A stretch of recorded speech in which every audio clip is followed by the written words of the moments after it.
Welcome back, friends. Hey, today we're doing a bearing job. We're inspecting, repacking, right, Brandon? That's all right, correct. I got Brandon here. He's our mobile RV guy that I told you about a few videos ago. His information will be down in the description box below.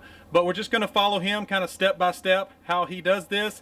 It's a job that you could do on your own if you had the proper tools, but boy, it sure is nice to have a guy like Brandon come out and do it. He's not doing this as a trade. He's charging me full price.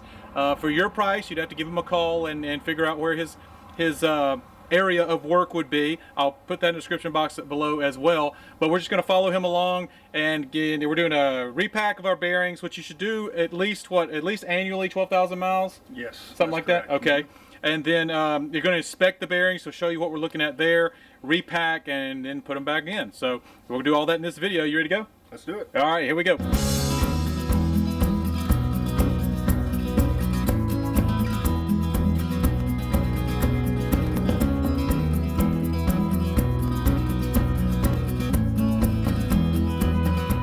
All right, Corey, so what we're doing here is we're getting ready to jack the side of the trailer up so we can get these tires off and get in there to where the bearings and the brakes are.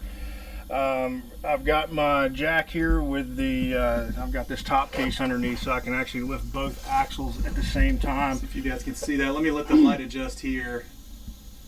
And I'll put a picture of it as well, but you say you got this at Harbor Freight? That's correct. Nice. I love this. I love the fact that you can jack them up both at the same time. Yeah, it saves a lot of time. All right. Yeah, whenever you go for it. Obviously, you guys know how this works. We're not going to show all of this stuff, but basically, we've got the other side chalked up, and this one's getting off the ground. And place with jack anything, stands. You still want to use jack stands. That's right. Always use jack stands. All right, guys, it's hot out here, so we're going to have this fan running. If you hear some background noise, that's what it is. Trying to help Brandon out a little bit. It's pretty warm out here. All right, go ahead, Brandon. All right, so we got it up off the ground. Jack stands are underneath. Next step is to get the tires off and see what we got.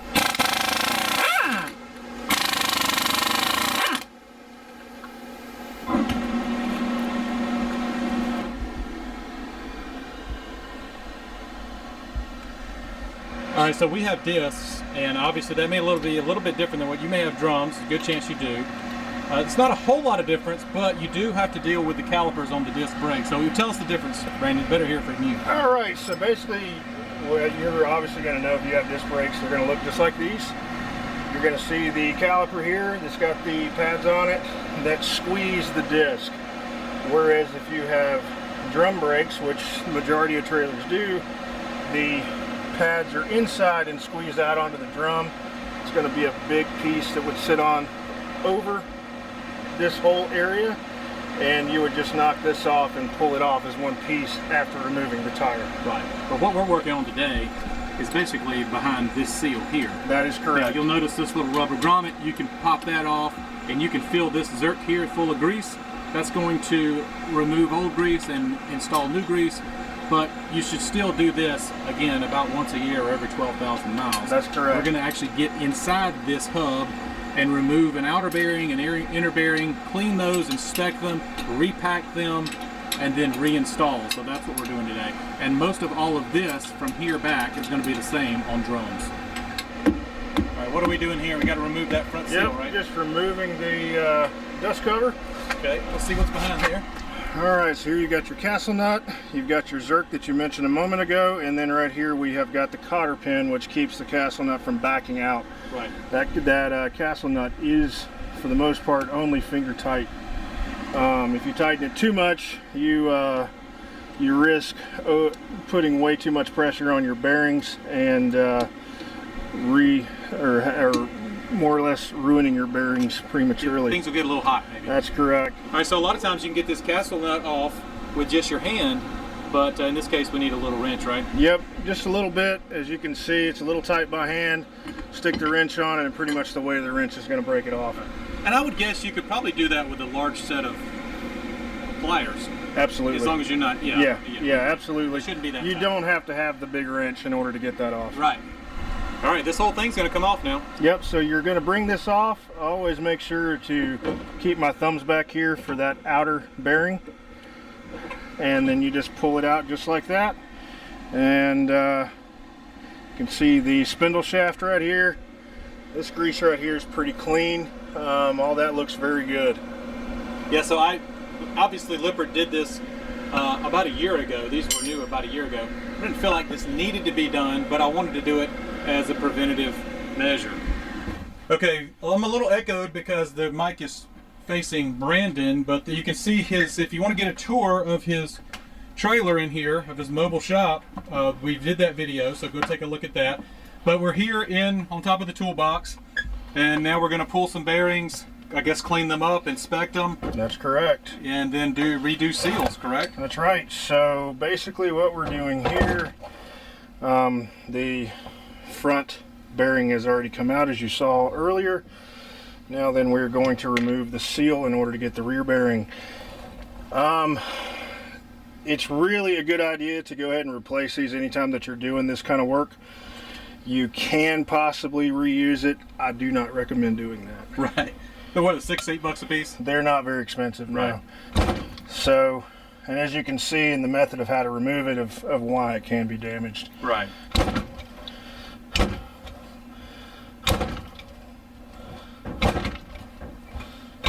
They're quite stubborn. They are. Yeah. Especially on these discs, for whatever reason, these are really on there. Are they? Yeah. Yeah.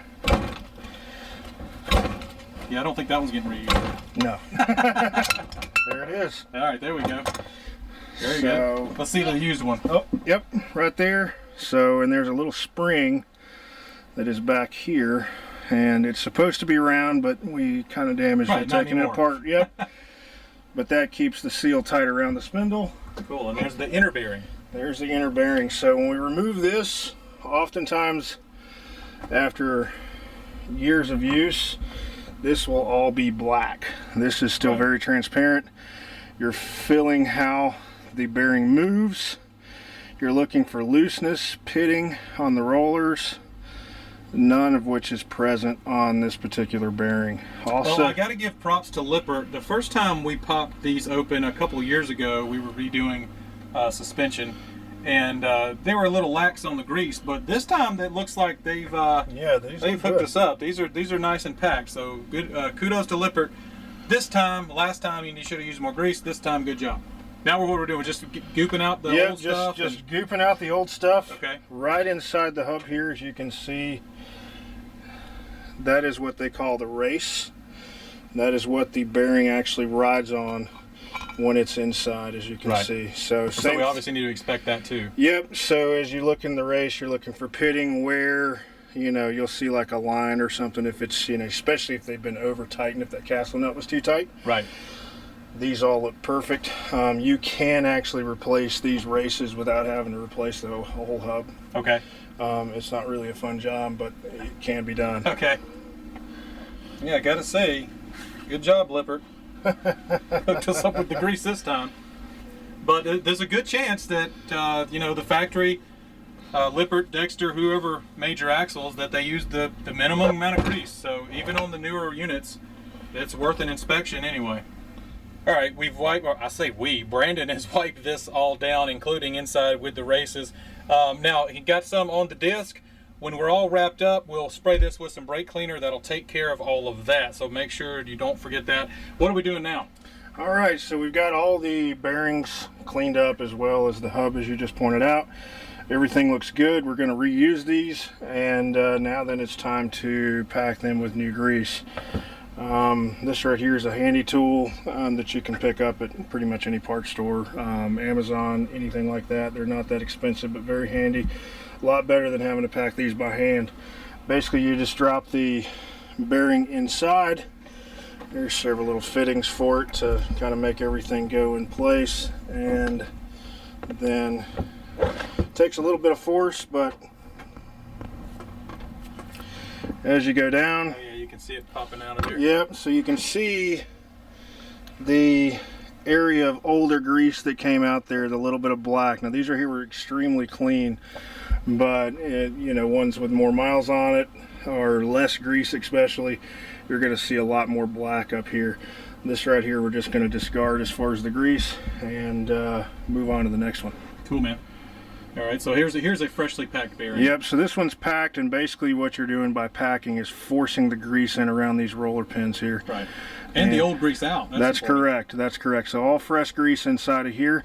I'm going to set this aside and move on to the inner bearing, which is going to go much the same way as the last one.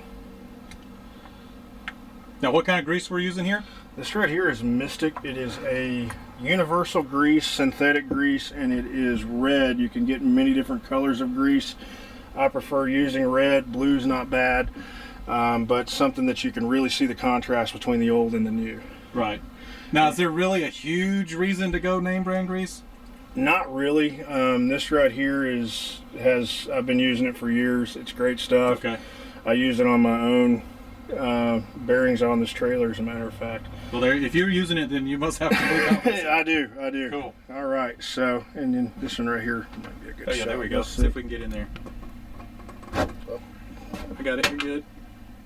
Nice. Yeah, it's definitely forcing the old stuff out.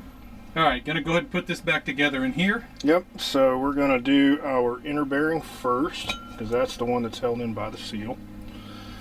And just lay it in there against the race.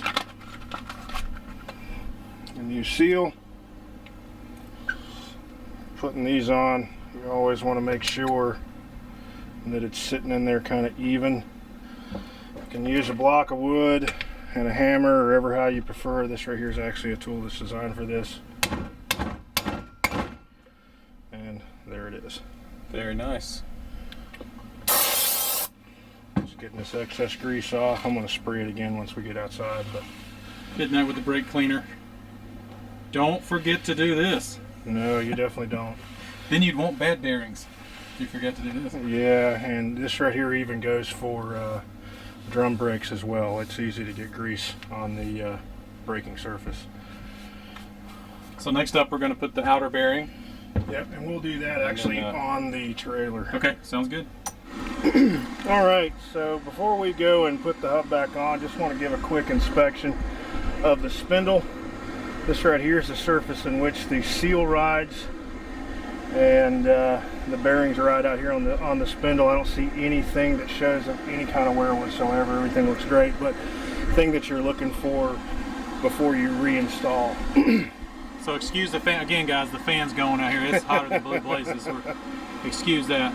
No. All right, so we're just going to slide this guy on nice and easy, as to not damage the new seal.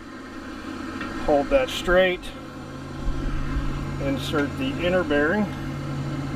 That one there sometimes takes a little bit of effort to get it to line up on the spindle shaft there, and even have to pull off a little bit just to try to help it get straight.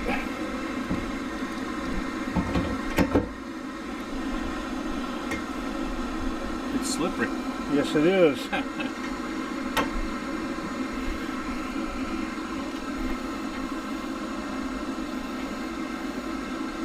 I find it fascinating that this is just a hand tightened.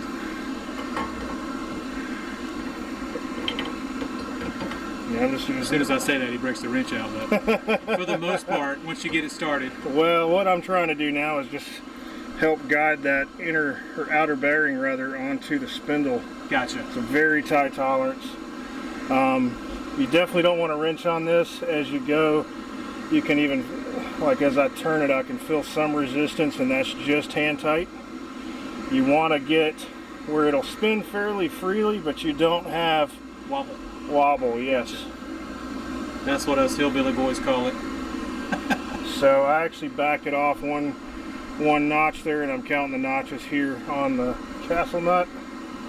That right there feels good. It's not loose, and it spins freely.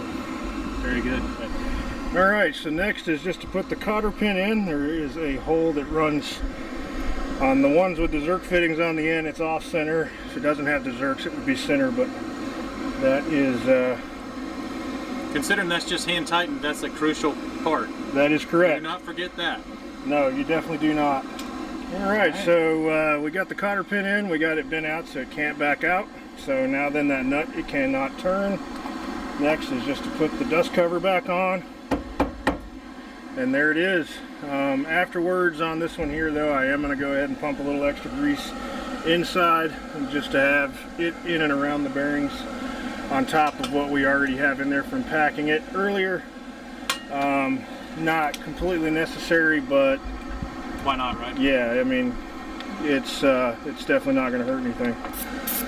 All right, so what Brandon's doing now, he's just hitting that again with the brake cleaner, getting all the grease off of the disc, and then he's going to put the caliper back on, and then the wheel. Now the wheel's got specific torque recommendations. I think for our particular wheels, it's 50 pounds, 75 pounds, 110 pounds. You go around all 3 times until you get to that 110 torque number. All right, pretty self-explanatory from here. He's just popping the wheel and tire back on, and the next one will be exactly the same. We'll do all the torque specs on the wheel. Again, I just mentioned that, and that's it. All right, guys. Well, I will put Brandon's information in the description box below. You could do this yourself, but like I said, sure is nice to have Brandon here to do it for us. He's just got all the right equipment, man, and that makes a world of difference. Brandon, thank you, man. I really appreciate it. He's gonna get finished up with the next one. The other one's exactly the same as the first, of course, but I don't ever like to assume that you guys know that. But yeah, simple job. Do your bearings about once a year or every 12,000 miles. See you guys.